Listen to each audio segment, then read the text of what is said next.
और एमपी विधानसभा सत्र का आज आखिरी दिन है। सदन की कार्यवाही जारी है। तस्वीरें भोपाल से आप इस वक्त लाइव देख रहे हैं। इस सत्र की बैठकों से अनुपस्थित रहने की अनुज्ञा प्रदान की जाए। क्या सभा सहमत है? अनुज्ञा प्रदान की गई। अध्यक्ष जी, इस सदन में नहीं आने लायक उनको बनाया तो इनकी पार्टी ने बनाया, न नेता प्रतिपक्ष बनाया, न कांग्रेस अध्यक्ष पद से भी हटा दिया। वो किस मुंह से यहाँ पर आए, पर फिर भी सहमति प्रदान करते हैं। माननीय अध्यक्ष महोदय, माननीय कैलाश जी को बैठना कहा तो बैठे कहा है, वो पहले अपनी चिंता कर ले। हमारे वरिष्ठ है माननीय। विषय सिर्फ इतना ही है, अनुज्ञा प्रदान की गई। कैलाश जी को शायद पता नहीं है, उनके यहाँ परिवार में गमी हो गई है, इस कारण नहीं आप। निर्वाचन क्षेत्र क्रमांक 127 परासिया के सदस्य श्री सोहनलाल वाल्मीकि की ओर से मध्य प्रदेश विधानसभा के प्रक्रिया तथा कार्य संचालन संबंधी नियमावली के नियम 277(1) के अधीन आवेदन पत्र प्राप्त हुआ है, जिसमें उन्होंने दिसंबर 2023 सत्र में सभा की बैठकों पर अनुपस्थित रहने की अनुज्ञा चाहिए। श्री सोहन वाल्मीकि सदस्य की ओर से निवेदन इस प्रकार है। अचानक मेरे परिवार की बड़ी बहू का स्वर्गवास हो गया है, जिसके कारण मैं और मेरा परिवार अत्यंत ही दुखी है। मेरी ऐसी स्थिति नहीं है कि मैं विधानसभा के दिसंबर 2023 के सत्र में उपस्थित हो सकूं। क्या सदन की इच्छा है कि निर्वाचन क्षेत्र क्रमांक 127 परासिया के सदस्य सोहनलाल वाल्मीकि को इस सत्र की बैठकों से अनुपस्थित रहने की अनुज्ञा प्रदान की जाए। अनुज्ञा प्रदान की गई।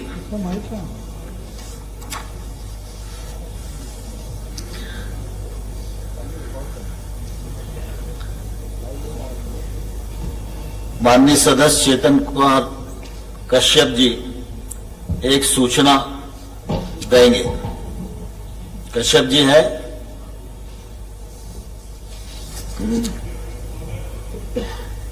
सर्वप्रथम आप जैसे धीर गंभीर व्यक्तित्व को विधानसभा अध्यक्ष पर सर्वानुमति से निर्वाचित किया गया। मैं आपको शुभकामनाएं देता हूं और उम्मीद करता हूं कि आपके नेतृत्व में मध्य प्रदेश विधानसभा का गौरव पूरे देश के अंदर एक प्रमुख विधानसभाओं में जो गिनती है उसमें अभिवृद्धि होगी।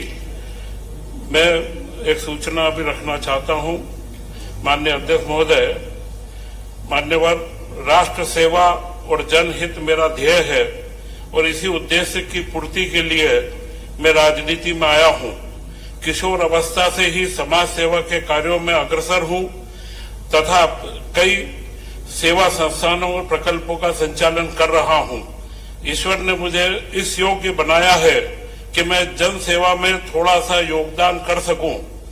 इसी तारतम्य में मैंने विधायक के रूप में प्राप्त होने वाले वेतन भत्ते एवं पेंशन नहीं लेने का निश्चय किया है। पिछली 2 विधानसभा में भी मैंने वेतन भत्ते ग्रहण नहीं किए थे। मैं चाहता हूं कि मुझे प्राप्त होने वाले वेतन भत्तों एवं पेंशन की राशि का राज्य कोष से ही आहरण नहीं हो, ताकि उस राशि का सदुपयोग प्रदेश के विकास और जनहित के कार्यों में हो सके। अनुरोध है, आप मेरे निवेदन को स्वीकार कर अनुग्रहित करने की कृपा करेंगे। धन्यवाद। जय हिंद।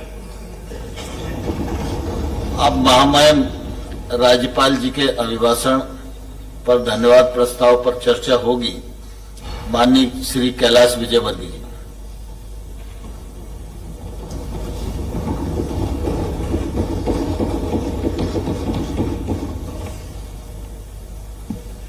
अध्यक्ष महोदय, मैं महामहिम राज्यपाल जी के अभिभाषण पर कृतज्ञता हेतु अपना वक्तव्य प्रारंभ कर रहा हूं। आपने अनुमति प्रदान की, इसके लिए बहुत बहुत धन्यवाद। अध्यक्ष महोदय, मुझे याद आ रहा है जब मैं पहली बार सदन में आया था और पीछे बैठा था और इस पवित्र आसंदी पर जहां आप विराजमान हैं, वहां बहुत ही वरिष्ठ नेता राजेंद्र प्रसाद जी शुक्ला बैठे थे। निश्चित रूप से उनका संसदीय अनुभव बहुत जबरदस्त था, बहुत ही वरिष्ठ नेता थे, पर आप भी कम नहीं अध्यक्ष महोदय।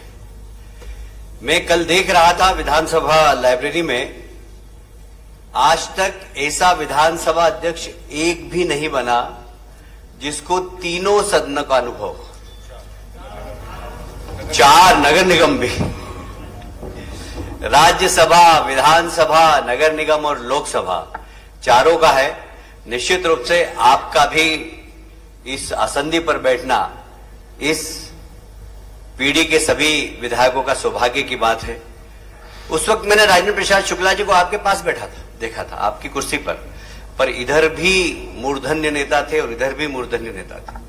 श्यामाचरण जी शुक्ला जो नेता प्रतिपक्ष थे, अर्जुन सिंह जी, मोतीलाल वोरा जी, कृष्णपाल सिंह जी, जैसे बड़े बड़े दिग्गज सामने की कुर्सी पे थे। इधर सुंदरलाल पटवा जी, कैलाश जोशी जी, शीतला सहाय जी, रामहित गुप्त जी, बाबूलाल गौर साहब। मेरा सौभाग्य है कि इतने बड़े बड़े नेताओं के सामने मुझे बोलने का अवसर प्राप्त हुआ था और आज भी मेरा ऐसा मानना है कि ये विधानसभा सबसे गरिष्ठ विधानसभा है। आप जैसे मूर्धन्य नेता आसंदी पर बैठे हुए हैं। यहां राजन सिंह जी नहीं है, कमलनाथ जी आज नहीं आए, राम निवास जी हैं यहां पर, बहुत वरिष्ठ नेता हैं, राहुल भैया भी दिखाई नहीं दे रहे हैं, राजेंद्र भारती जी हैं, उमंग जी तो है ही नेता प्रतिपक्ष, इधर भी मोहन जी हैं, पर साथ में गोपाल भार्गव जी, जयंत मलैया जी, 8-8, 9-9 बार के विधायक, 80-80 साल के हमारे 2 युवा विधायक, नागेंद्र सिंह गुड़ और नागेंद्र सिंह नागो दोनों नहीं है, गुड़। ये विधानसभा भी बहुत बलिष्ठ और गरिष्ठ विधानसभा अध्यक्ष महोदय। बहुत वर्षों बाद इतने अनुभवी लोग यहां पर हैं। मेरे लेफ्ट हैंड पर प्रहलाद जी हैं, राइट हैंड पर राकेश जी आए नहीं, वो सचेतक रहे हैं। राकेश जी आ गए, वो सचेतक रहे हैं। और ये विधानसभा भी बहुत ही मतलब गरिष्ठ विधानसभा है और इस विधानसभा में मुझे बोलने का फिर से अवसर प्राप्त हो रहा है। अध्यक्ष जी, मैं आपको धन्यवाद देता हूं। मुझे इस बात का गर्व है कि 2023 की सरकार हमारे नए मुख्यमंत्री मोहन यादव जी के नेतृत्व में अब हम सब लोग काम करेंगे। मोहन यादव जी को मैं काफी बचपन से जानता हूं।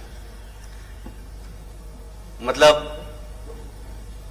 मैं कई बार सोचता था कि इनमें और मुझ में काफी समानता है। इनके पिताजी भी मिल में काम करते थे, मेरे पिताजी भी मिल में काम करते थे, मैं भी राष्ट्रीय स्वयंसेवक संघ में जाता था, ये भी राष्ट्रीय स्वयंसेवक संघ में जाते थे। मैं विद्यार्थी परिषद का नेता बना, ये भी विद्यार्थी परिषद के नेता बने। हम लोग कॉलेज में गए, पर जब कॉलेज में इनका मैंने एजुकेशन देखा तो मैंने अपना कदम पीछे कर लिया। बड़ी वर्सेटाइल पर्सनालिटी है मोहन जी की। एक तो यादव, दूसरा कुश्ती प्रेमी, तीसरा बनेटी चलाने वाले, चौथा कुश्ती महासंघ के अध्यक्ष, पांचवा जब एजुकेशन देखेंगे आप तो BSc, MA, LLB, MBA, PhD. मैंने अपना कदम पीछे हट लिया। मैंने कहा बाकी सब मैं तो ठीक हूं मोहन जी के साथ, पर शिक्षा में फिर मैं कल देख रहा था माननीय सभी सदस्यों की शिक्षा। मुझे इतना शिक्षित व्यक्ति इस सदन में मेरी जानकारी जितना मैं देख पाया एक भी नहीं है। सबसे ज्यादा शिक्षित यदि कोई है तो हमारे माननीय मुख्यमंत्री जी। और मुझे गर्व है कि उनके नेतृत्व में ये सरकार चलेगी और मध्य प्रदेश के विकास में माननीय मोदी जी के आशीर्वाद से हम विकास में 4 चांद और लगाएंगे। मुझे बहुत प्रसन्नता इस बात की कि एक मजदूर का बेटा जब मुख्यमंत्री बनता है तो सबसे पहले चिंता करता है मजदूरों की। मुझे याद है मेरे पिताजी भी मिल में काम करते थे। हुकमचंद मिल 90 में बंद हुआ, हम लोगों ने आंदोलन किया, तब से लेकर कोर्ट की बहुत सारी समस्याएं, lower court, high court, lower court, high court, 30 साल से केस चल रहा था अध्यक्ष महोदय। पर मुझे गर्व है ये कहते हुए कि 30 साल से हुकमचंद मिल के श्रमिक पैसों की उम्मीद में कई लोगों ने अपने प्राणों की आहुति दे दी, पर वह निर्णय, महत्वपूर्ण निर्णय मोहन जी ने सबसे पहले अपनी कैबिनेट में लिया। इसलिए इस विधानसभा के माध्यम से और इंदौर की जनता के माध्यम से मैं उनको धन्यवाद देता हूं। सिर्फ यहां के मजदूर नहीं अध्यक्ष महोदय,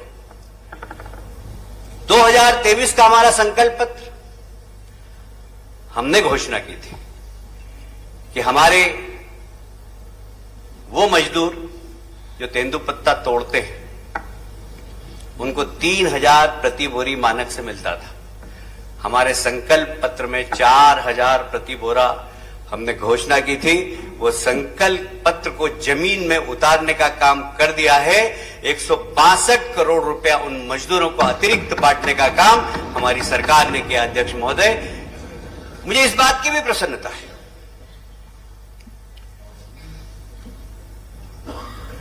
कि एक व्यक्ति की दृढ़ इच्छा शक्ति क्या होती है। हमारे मीडिया के बंधु बैठे हुए हैं, 3 दिन तक समाचार चलाया कि महाकाल राजा हैं, वहां पर कोई राजा नहीं रुकता है, आज तक कोई मुख्यमंत्री नहीं रुका, क्या होगा मोहन जी का। मेरे को भी लगा तो सही कि बात तो सही, आज तक कोई मुख्यमंत्री वहां रुके नहीं। मैंने मोहन जी को फोन किया, मोहन जी, तो उन्होंने कहा मैं राजा थोड़ी हूं, मैं तो सेवक हूं, मैं तो वहीं रुकूंगा भैया, क्योंकि मध्य प्रदेश का पहला सेवक हूं मैं। ये काम करने की भावना अध्यक्ष महोदय, मुझे गर्व है कि ऐसे मुख्यमंत्री के नेतृत्व में हम सब लोग आगे काम मध्य प्रदेश के विकास में संलग्न होंगे। अध्यक्ष महोदय, ये जो संकल्प पत्र है हमारा, जिसका कि कल महामहिम राज्यपाल जी ने उल्लेख भी किया, ये सिर्फ संकल्प पत्र नहीं है, ये मोदी गारंटी है। वो गारंटी, इस बात की गारंटी कि कोई कुछ भी गारंटी करे, पर जो मोदी ने गारंटी की है वो निश्चित रूप से गारंटी पूरी होगी। ये संकल्प पत्र का आशा है अध्यक्ष महोदय। मुझे गर्व है कि जब हम चुनाव में गए थे, हमने कहा था कि मोदी के मन में एमपी और एमपी के मन में मोदी। मोदी जी ने सरकार बनने के साथ ही हमें आशीर्वाद दिया, और आशीर्वाद देने के साथ कमजोर वर्ग की कल्याणकारी योजनाओं के क्रियान्वयन के लिए विकसित भारत संकल्प यात्रा, जो मध्य प्रदेश में भी निकल रही है, सारे देश में भी निकल रही है। गरीब कल्याण की जितनी भी योजनाएं, वह सिर्फ विकसित भारत संकल्प यात्रा नहीं है, वो भी मोदी गारंटी योजना है। आज गांव गांव में जा रही है और गरीब कल्याण की जितनी भी योजनाएं हैं, उस सबसे वंचित लोगों का फॉर्म भरवाकर उन्हें वो हक उनका उपलब्ध कराने का काम मोदी जी के माध्यम से हमारी सरकार कर रही है। मोदी जी ने रथ भेजा है, एक कार्यक्रम भेजा कि हर पंचायत में जाइए और वहां पर जितने भी सरकारी योजना के हितग्राही जिन्हें लाभ नहीं मिल पा रहा है, उनको ढूंढ ढूंढ कर उन्हें लाभ दिलाइए। मुझे गर्व है कि प्रधानमंत्री आवास जैसी योजना, कल हमारे मित्र रामनिवास जी बार बार एक बात का जिक्र कर रहे थे कि ये राज्यपाल का अभिभाषण है कि सरकार का, केंद्र सरकार का है। अध्यक्ष महोदय, मैं सिर्फ उनको इतना स्मरण कराना चाहता हूं कि हम जनता के बीच में गए थे तो हमने एक ही वादा किया था कि डबल इंजन की सरकार, ये डबल इंजन की सरकार का दस्तावेज है महोदय। मैं आपसे पूछना चाहता हूं, इंदिरा आवास योजना आपकी सरकार ने दी थी, मध्य प्रदेश में कितने मकान बने थे?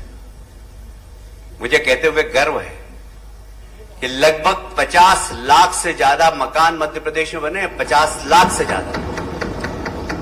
यदि एक एक मकान का हम 2-2 लाख की भी कीमत समझे तो कितना पैसा आया सिर्फ प्रधानमंत्री आवास योजना से मध्य प्रदेश में। और वो पैसा आया जब मध्य प्रदेश के अंदर उस उपभोक्ता के पास, तो उसने सीमेंट कहां से खरीदी, उसने सरिया कहां से खरीदा? हमारे प्रदेश से। तो ये जो 5,000 करोड़ रुपया आया है, ये 5,000 करोड़ रुपया मध्य प्रदेश के बाजार में गया है। जब बाजार में जाएगा तो जीएसटी मिलती है, और इसलिए भारत सरकार के सहयोग से मध्य प्रदेश में सरकार का बजट भी बढ़ा है। मैं उसको बाद में बताऊंगा। अध्यक्ष महोदय, मुझे बहुत गर्व है कि केंद्र की सरकार ने जो गरीब कल्याण की जितनी भी योजनाएं लागू की, महिला सशक्तिकरण की जितनी भी योजनाएं लागू की, वो सब योजनाओं का क्रियान्वयन हो रहा है और उसकी प्रगति भी साफ दिखाई दे रही है। अध्यक्ष महोदय, मैं इस सदन में 2003 में पीडब्ल्यू मंत्री की हैसियत से मैंने यहां पर काम किया था। मुझे याद आता है 2003 में मध्य प्रदेश की सड़कों के क्या हाल थे, ये किसी को बताने की जरूरत नहीं है, सब लोग जानते हैं। मेरा रिकॉर्डेड भाषण है इस सदन के अंदर। मैंने कहा था, दिग्विजय सिंह जी, मैं गुजरात का प्रभारी हूं, अहमदाबाद से गाड़ी में बैठता हूं, सो जाता हूं, जैसे ही नींद खुलती है तो समझ जाता हूं कि आपका प्रदेश आ गया। ये सड़कों की स्थिति थी मध्य प्रदेश की। आज आप कहीं से भी आइए, जागते हुए आइए, अगर आपको नींद लग जाए तो समझ लेना मध्य प्रदेश की चमचमाती हुई सड़कें आ गई है। ये मध्य प्रदेश के हालात। मुझे याद आता है 2003 में इस प्रदेश के अंदर 60,000 किलोमीटर सड़कें थी अध्यक्ष महोदय, और वो भी गड्ढे वाली। एक सिर्फ देवास बाईपास था जिसमें एक भी गड्ढा नहीं था, बाकी पूरे प्रदेश में गड्ढे ही गड्ढे थे। आज जब मैं आपसे बात कर रहा हूं, 60,000 किलोमीटर सड़कें 2003 में थी, आज है लगभग 5,10,000 किलोमीटर सड़कें बिना गड्ढे वाली। कितनी है जरा बताइए? 5,10,000 किलोमीटर बिना गड्ढे वाले। अध्यक्ष महोदय, सिंचाई की क्षमता हमारी कितनी थी? सिंचाई की हम 7,68,000 हेक्टर सिंचित जमीन थी। कितनी थी? 7,68,000 सिंचित जमीन थी। आज कितनी है? 47,000 हेक्टर। कितनी है? 47 लाख हेक्टर जमीन सिंचित है, और 2025 तक ये हो जाएगी 65 लाख हेक्टर। कितनी हो जाएगी? ये प्रदेश की सरकार के प्रगति की सौगात बता रहा हूं अध्यक्ष महोदय में। अध्यक्ष महोदय, जैसा मैंने कहा, मैं पीडब्ल्यूडी मिनिस्टर था, फिर पावर मिनिस्ट्री भी मेरे पास रही। यदि मैं इंफ्रास्ट्रक्चर का बजट देखूं 2003 का, तो लगभग था 3,878 करोड़ रुपया। आज 2023 की बात करूं तो 56,256 करोड़ है। 56,256 करोड़।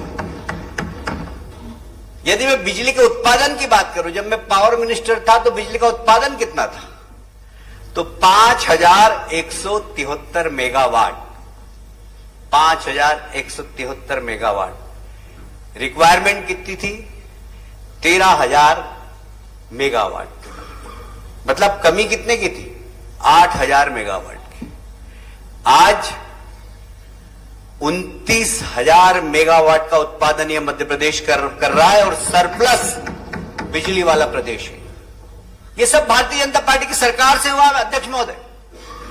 सरकारें पहले भी चली, पर गड्ढे वाली सड़कें थी, अंधेरे वाला प्रदेश था। सौभाग्य से अध्यक्ष महोदय, यदि मैं मध्य प्रदेश के बजट की बात करूं 2003 की, उमा जी उस समय मुख्यमंत्री थी। उस समय बजट जो हमारा था वह 23,161 करोड़। अध्यक्ष महोदय, आज ये हो गया 3,14,75,000 करोड़, 75 करोड़। एकदम 12 गुना वृद्धि।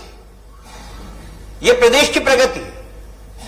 मुझे यह कहते हुए बहुत गर्व है कि 2003 में हमारे प्रदेश की जीडीपी 4.43 थी, आज 16.48 है। कितनी है? 16.48। यदि मैं प्रति व्यक्ति आय की बात करूं तो पर कैपिटा इनकम थी 11,718, आज ये 1,40,583। कितनी है रामेश्वर जी? 40,583 प्रति व्यक्ति आय। अध्यक्ष महोदय, हमने प्लान बनाया, ये प्रति व्यक्ति आय आने वाले 7 वर्षों में हम डबल कर देंगे, 2 गुनी कर देंगे।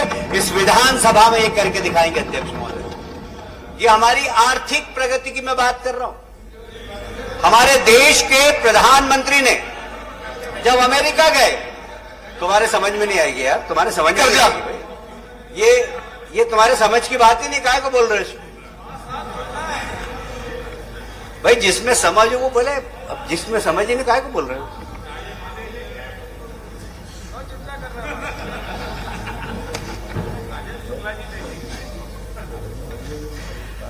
अध्यक्ष महोदय, तो ये एक हमारा जो प्लान है आगे का, मध्य प्रदेश के विकास का, ये महामहिम राज्यपाल ने जो छोटा दस्तावेज दिया है, आने वाले समय में बजट सत्र में हम आएंगे, आपको बताएंगे कि किस प्रकार हम प्रदेश का विकास करना चाहते हैं।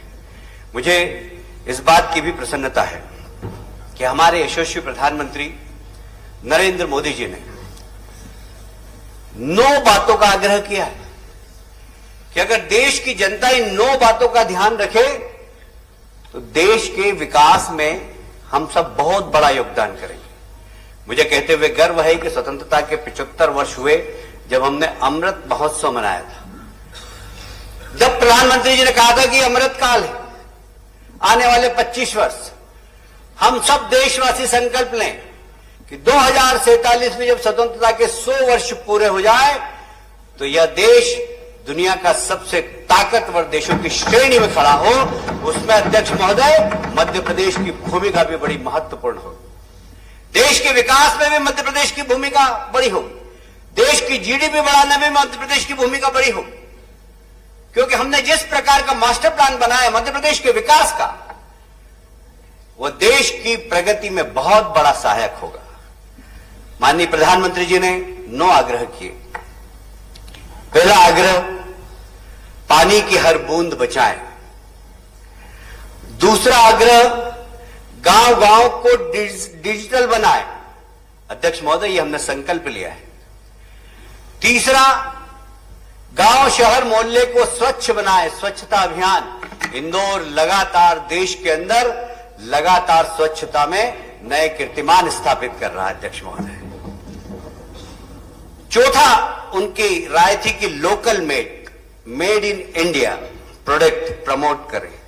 निश्चित रूप से अध्यक्ष महोदय, हमारे देश का उत्पादन यदि हमारे देश के लोग खरीदेंगे, क्योंकि भारत दुनिया का एक सबसे बड़ा बाजार है, और इस बाजार में यदि हमारे द्वारा उत्पादित चीजें यदि हमारे लोग लेंगे तो निश्चित रूप से देश की ग्रोथ में, प्रदेश के ग्रोथ में बड़ी प्रगति होगी। अध्यक्ष महोदय, पहले अपने देश को देखें, घूमें, अपने देश का पर्यटन बढ़ाएं। मुझे कहते हुए गर्व है कि मैं एक उदाहरण देना चाहता हूं। हमारे माननीय मुख्यमंत्री जी उज्जैन के महाकाल लोक बनाया।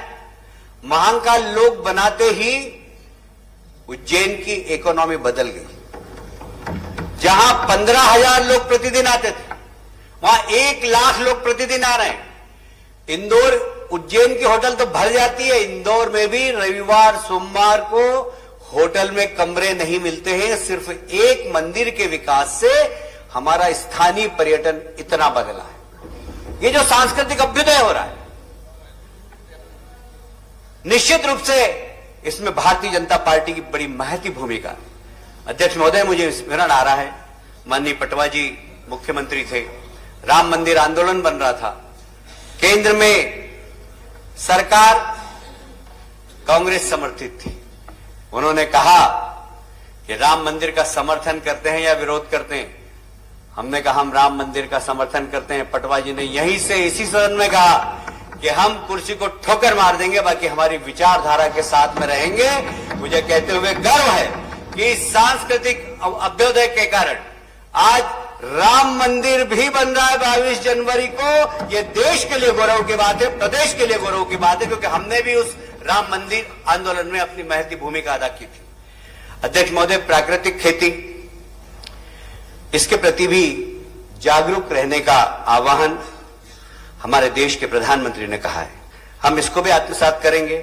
मिलेट्स, जिसका नाम उन्होंने श्री अन्न दिया है, हमारे यहां सरकार ने श्री अन्न पैदावार करने के लिए किसानों को बीज उपलब्ध कराना, बल्कि उनके उत्पादन को मार्केट दिखाना, इसकी भी व्यवस्था की है, जिससे मिलेट्स के उत्पादन हमारे प्रदेश में बढ़ा है। अध्यक्ष महोदय, योगा आप सब जानते हैं, स्पोर्ट्स, इस क्षेत्र में भी देश ने बहुत प्रगति की है। हमारे मध्य प्रदेश के भी बहुत सारे खिलाड़ियों ने राष्ट्रीय स्तर पर मेडल प्राप्त किए हैं।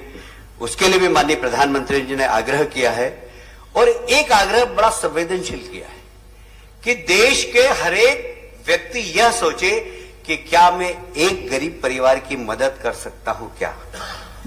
अध्यक्ष महोदय, यह सदन संकल्प ले कि हर व्यक्ति एक गरीब परिवार के उत्थान में क्या भागीदारी निभा सकता है, इस दिशा में अवश्य काम करें।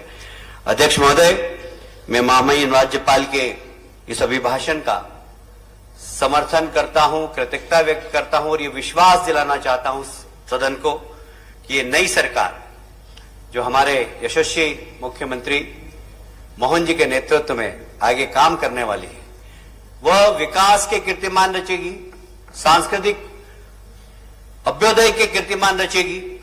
क्योंकि हमने संकल्प लिया है कि जितने भी हमारे सांस्कृतिक धरोहर है इस प्रदेश के अंदर, जैसे महाकाल लोक बना है, ऐसे ओंकारेश्वर लोक बने। मुझे यह कहते हुए बहुत गर्व है कि लॉर्ड मेघालय की शिक्षा पद्धति, जिसका हमने विद्यार्थी परिषद के जमाने से विरोध किया था, देश के यशस्वी प्रधानमंत्री नरेंद्र मोदी जी ने नई शिक्षा नीति लागू की। नई शिक्षा नीति लागू की, हमारे यशस्वी मुख्यमंत्री उस समय शिक्षा मंत्री थे। मध्य प्रदेश पहला प्रदेश था जिसने उस शिक्षा नीति को लागू किया है, और इस शिक्षा नीति को लागू करने के लिए एक वृहद कमेटी बनाई, और उस कमेटी के माध्यम से मध्य प्रदेश में शिक्षा की गुणवत्ता कैसे बढ़े, इसके लिए प्रदेश काम कर रहा है। मैं एक बार फिर से महामहिम राज्यपाल के प्रति अपनी कृतज्ञता व्यक्त करता हूं, और सदन को विश्वास दिलाना चाहता हूं कि हमारी सरकार मध्य प्रदेश के विकास का संकल्प ले चुकी है। जो प्रधानमंत्री का सपना है कि 2047 में यह देश दुनिया का ताकतवर देश बने, वैसे ही मध्य प्रदेश भी देश को ताकतवर बनाने में अपनी महती भूमिका अदा करेगा। बहुत बहुत धन्यवाद।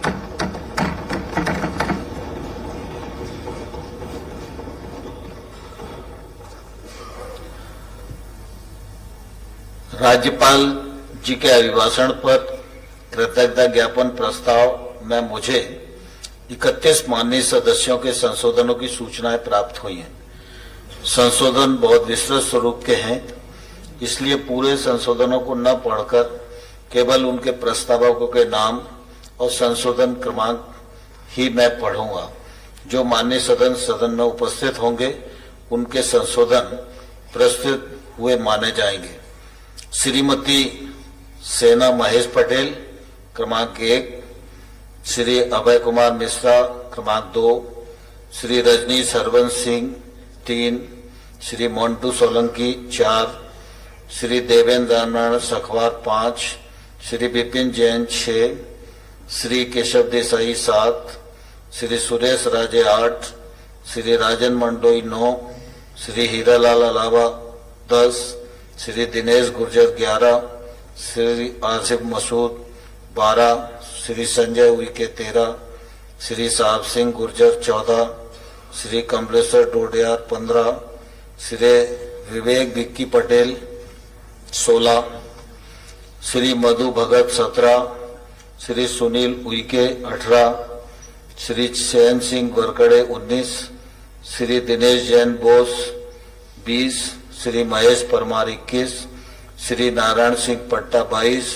श्री कैलाश कुशवाहा 23, श्री बाला बच्चन 24, श्री जयवर्धन सिंह 25, श्री रामनिवास रावत 26, श्रीमती झूमा डॉक्टर ध्यान सिंह सोलंकी 27, श्री रामकिशोर दोगने 28, श्रीमती चंदा सुरेंद्र सिंह गौर 29, श्री राजेंद्र भारती 30, श्री आतिफ आरिफ अकील 31। अब राज्यपाल जी के अभिभाषण पर कैलाश विजयवर्गीय द्वारा प्रस्तुत प्रस्ताव और संशोधनों पर एक साथ चर्चा होगी। श्री रामनिवास रावत जी। अध्यक्ष जी, पहले परंपराएं थी कि जो संशोधन दिए जाते थे उसमें हाथ उठा के वो सदस्य उपस्थिति जताते थे। मैंने तो उठाया है। मैंने देखा कि हाथ आपने उठाया अकेला, मैं देख रहा था। कुछ लोगों ने हाथ उठाए थे वैसे। नहीं उठाया, नहीं अपने सचिव मैंने उपस्थित थे, लेकिन सचिवालय से आसन पूछो, से हाथ कोई उठाया बात कि नहीं, नहीं इसलिए हमने हाथ लेकिन उठा नहीं किया। ये स्थापित परंपरा है। बाला भाई आपकी बात से सहमत है, इसका पालन किया जाना इसलिए चाहिए। मैंने अमान्य हाथ करना उठाया। चाहिए। जो सदस्य उपस्थित है एक बार हाथ उठा दे, उनके प्रस्ताव प्रस्तुत माने जाएंगे। धन्यवाद। श्रीमान रामनिवास रावत जी। माननीय अध्यक्ष महोदय, कल से सदन प्रारंभ हुआ है। 2 दिन तो शपथ और आपका चुनाव हुआ। सभी सदस्यों को बधाई देते हुए मैं आदरणीय हमारे सम्माननीय और मुझसे सीनियर कैलाश विजयवर्गीय जी द्वारा प्रस्तुत कृतज्ञता ज्ञापन प्रस्ताव का से असहमत होते हुए अपनी बात करने के लिए खड़ा हुआ। माननीय अध्यक्ष महोदय, राज्यपाल, हम एक बात उन्होंने कैलाश जी ने कही, मैं उससे सहमत हूं। हम सब जनता द्वारा चुनकर आते हैं और हमारा सभी का एक ही उद्देश्य रहता है, अपने क्षेत्र का विकास, गरीबों का विकास, गरीबों की सेवा, चाहे सत्ता पक्ष के हो चाहे विपक्ष के हो। वैचारिक मतभेद हो सकते हैं लेकिन उद्देश्य सबका एक ही रहता है। और मैं तो ये कहूंगा कि किसी गरीब की आंखों में आंसू की जगह आपकी वजह से अगर मुस्कान आ जाए तो उससे बड़ी सेवा कोई दूसरी नहीं हो सकती। इस उद्देश्य को लेकर हम यहाँ आए। माननीय अध्यक्ष महोदय, राज्यपाल का, महामहिम राज्यपाल महोदय का अभिभाषण किसी भी सरकार का दर्पण होता है, किसी भी सरकार का आईना होता है। उस महामहिम के भाषण से ये परिलक्षित होता है कि सरकार भविष्य में इस प्रदेश के लिए, प्रदेश की जनता के लिए, गरीबों के उत्थान के लिए क्या क्या करने जा रही है। मैं यही कहना चाहूंगा, मैंने कल जिस तरह से महामहिम का अभिभाषण सरकार का दर्पण होता है, सरकार को प्रतिबिंबित करता है पूरे प्रदेश में, इसी तरह से हम सदस्यों के लिए सदन एक ऐसा प्लेटफॉर्म है जिसके कारण हमारी क्षमता, हमारी दक्षता और हम लोगों की कितनी जागरूकता, कितनी प्रतिबद्धता जनता के प्रति है, जनता के मुद्दे उठाने के लिए, वो एकमात्र सदन है। इसके लिए माननीय अध्यक्ष महोदय संरक्षण चाहता हूं। माननीय मुख्यमंत्री जी ने पदभार ग्रहण करते ही सुशासन और अपराध रोकने की बात की थी। सुशासन सभी लोग चाहते हैं और घोषणाएं सभी लोग करते हैं। माननीय मुख्यमंत्री जी ने घोषणा की कि जितने भी नामांतरण रजिस्ट्री के साथ किए जाएं, लेकिन वो फील्ड में हो रहे हैं कि नहीं हो रहे, हम पूरे सदस्यगण प्रश्नों के माध्यम से उसकी जानकारी लेते हैं और वो जानकारी माननीय सरकार को, समस्त सरकार को जानकारी आती है। माननीय अध्यक्ष महोदय, मैं एक अनुरोध करना चाहूंगा अभिभाषण से पूर्व मैं एक अनुरोध करना चाहूंगा कि हम हाउस में प्रश्न उठाते हैं। अभी हमारे सदस्य बनते हुए एक ब्रीफकेस दिया गया और उसमें 2 किताबें दी गई। दोनों किताबें मध्य प्रदेश विधानसभा की प्रक्रिया और संचालन संबंधी नियम और दूसरी थी माननीय अध्यक्ष के स्थायी आदेश।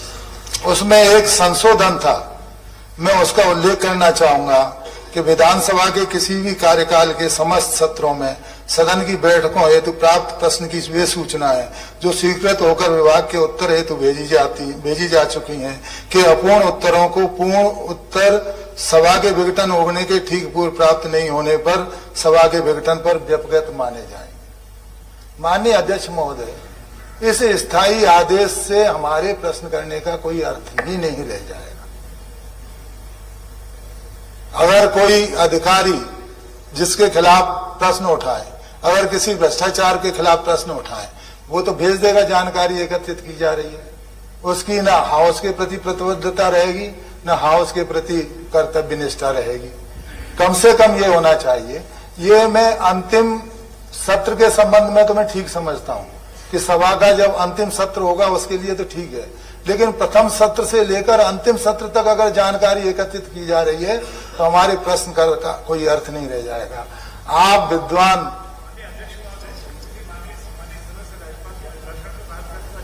उपयुक्त अभिभाषण पे ही बात करूंगा। हमारी जब हाउस में बात करने का कोई अर्थ ही नहीं रह जाएगा, हाउस में किसी मुद्दे उठाने का अर्थ ही नहीं रह जाएगा, अभिभाषण पे चर्चा हो तो इसका क्या मतलब? समिति में रखिए आप ये विषय, समिति में रखिए। माननीय आप तो अध्यक्ष रह चुके हैं, सम्मानित रामनिवास जी, आप सभी सदनों के सदस्य रहे हैं। माननीय अध्यक्ष महोदय, मैं जब पूर्व में चुनकर आया था, उस समय पहली बार चुनकर आया था, उस समय मैं समझता हूं काफी आदरणीय भार्गव जी थे, विजयवर्गीय जी थे, उस समय पटवा जी थे, अर्जुन सिंह जी थे और शुक्ला जी थे, बोरा जी थे, सामने कैलाश जोशी थे उस समय, और अध्यक्षी आसंदी पर ब्रजमोहन मिश्र हुआ करते थे सम्मान्य। उस समय सदन की जो महत्ता थी, सदन का जो महत्व था, उस आज लगातार हम चले आ रहे हैं, निरंतर कहीं न कहीं कम होता जा रहा है। सदन प्रशासन में सुशासन अगर स्थापित करना हो तो सदन में पूछे गए प्रश्नों का, सदन में कही गई बातों का जवाब ठीक से मिलना चाहिए और समय पे मिलना चाहिए। मैं आपसे अनुरोध करूंगा कि इस पे कृपया पुनर्विचार कर लें। आपको अधिकार है, आप स्थायी आदेश दे सकते हैं। मैं समझता हूं कि सदन में हमारे बोलने का मतलब तभी रह जाएगा। माननीय अध्यक्ष महोदय, मैं अपनी बात यहीं समाप्त करते हुए इस बात को मैं कहना चाहूंगा,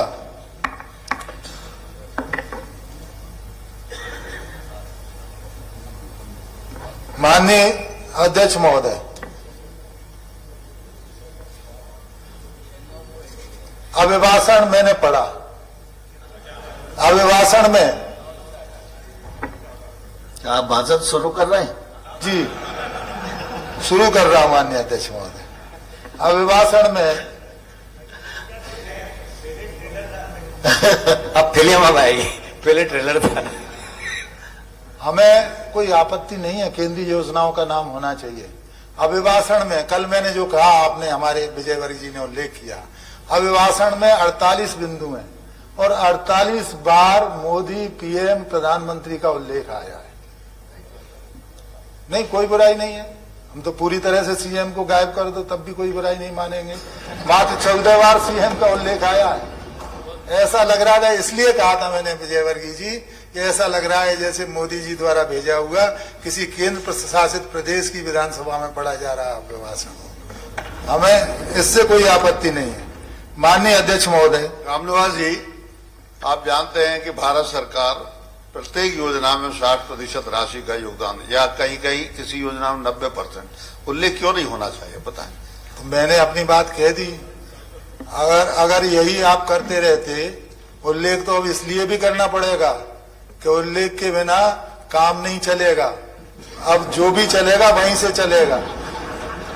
जो तुम्हें माता जो पिता तुम्हें करेगा वो ही वहां तक पहुंच पाएगा। नहीं, देख लो बाकी कितनी आगे की लाइन में कितने यहां तक आ गए।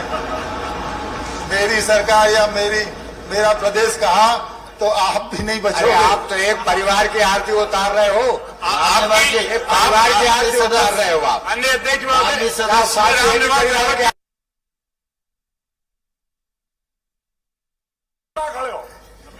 आपकी स्थिति तो पहले बताइए। रामनिवास जी, कृपया विषय पर रहे। मेरी स्थिति, नहीं, मूल तत्व रह जाएगा आप जो कहना मैं चाहते हैं। जहां हूं मैं ठीक हूं। माननीय अध्यक्ष महोदय, माननीय विजयवर्गीय जी ने उत्थान की बात की, गरीबों की बात की।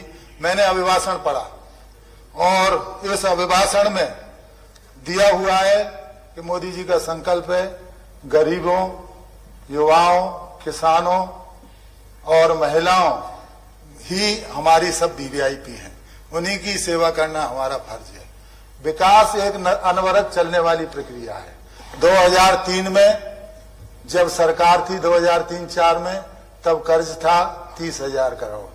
आज कर्ज बढ़ के हो गया है 3,85,000 करोड़।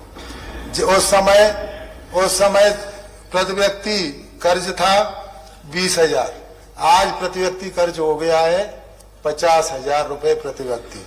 मैं आपकी बात से सहमत हूं।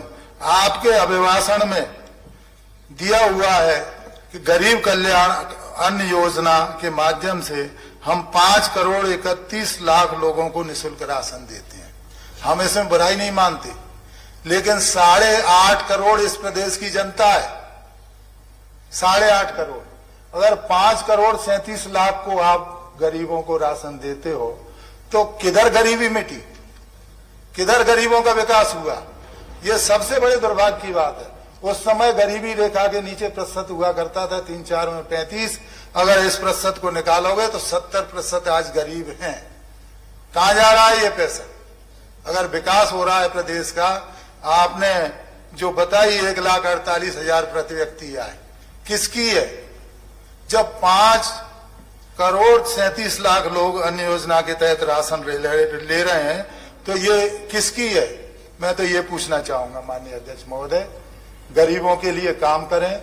निश्चित रूप से आय बढ़ी है, बजट भी बढ़ा है, लेकिन कुछ लोगों के आय बढ़ी है, कुछ लोगों की आय बढ़ी है। गरीबी और अमीरी का निरंतर गैप बढ़ता जा रहा है। गरीब अति गरीब होता जा रहा है, अमीर अति अमीर होता जा रहा है। पैसा कुछ ही लोगों के पास पहुंच रहा है। मैं समझता हूं कि विजयवर्गीय जी और सभी इस बात का चिंतन करेंगे कि 5,37,00,000 अगर गरीब अन्न योजना के तहत राशन लेते हैं तो ये चिंतनीय बात है कि हम प्रदेश को किस दिशा में कहां ले जाना चाहते हैं। माननीय अध्यक्ष महोदय, माननीय मुख्यमंत्री जी ने शपथ लेते ही 2-3 आदेश निकाले। मांस खुले में नहीं बिकना चाहिए, इसका पालन कराए। ये आदेश तो पहले से ही है, आदेश सरकार के पहले से ही है। और लाउड स्पीकर का हमें आपत्ति नहीं है, हम इससे असहमत नहीं है, लेकिन हम चाहते कि माननीय मुख्यमंत्री अगर आदेश करते कि प्रदेश के युवाओं को रोजगार देने के लिए प्रदेश के समस्त शासकीय कार्यालयों में रिक्त पड़े पदों पर तत्काल भर्ती की जाएगी, अगर ये आदेश करते तो हम माननीय मुख्यमंत्री जी आपका स्वागत करते, पूरी सरकार का स्वागत करते। कैलाश जी आपको भी धन्यवाद देते, लेकिन आपको युवाओं की चिंता नहीं है, आपको बेरोजगारों की चिंता नहीं है। आज बेरोजगारी का ये आलम है कि एमपी रोजगार पोर्टल पर 37,80,000। और इसी के साथ बुलेटिन में अभी के लिए बस इतना ही। अधिक जानकारी के लिए आप बने रहिए हमारे साथ और देखते रहिए स्वराज एक्सप्रेस। नमस्कार।